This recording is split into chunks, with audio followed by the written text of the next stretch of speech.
नमस्कार सांग माने आज ब्लॉग स्टार्ट होता इवनिंग शॉपिंग रु हजबैंड को मोर टिके अंकल आउ आंटी घरे पहुँची जाइलु सेठी टिके टाइम स्पेंड पर आमे बाहरी जाइलु शॉपिंग रे।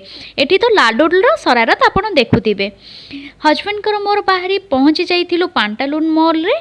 तो एठी आमे गाड़ी साइड कर दे मॉल भितर को एंट्री करूँ। देखुथे तो कौ स्टाइल रे आमे एंट्री करछु आ शॉपिंगटा कौन पाई लेट नाइट रोचे सेटा आप नेक्स्ट ब्लॉग रे जानी परिबे, कारण काली रो डेट अच्छी आम पाई किछि स्पेशल तो सेथि तो एठी मु किछिटा ड्रेस एठी ट्राई कर दउथिली। आपण माने देखंतु को ड्रेसटा मो ऊपर भलो लागुजे सेटा आपण कमेंट माध्यम रे निश्चय कहिबे। किछिटा ड्रेस मु सेठी ट्राई करला परे हजबैंड को डिमांड थिला भलो भलो विंटर कलेक्शन आछि तमे किछि ट्राई करो।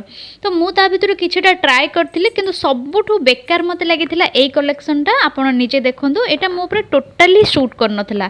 तापरे हजबैंड को टिके परफ्यूम ऊपर नजर पड़थिला तो से किछिटा परफ्यूम देखिथिले। ता भितर दुईटा परफ्यूम से आनिले सेटा मु आपनको काली शेयर करबी, आपण देखिबे।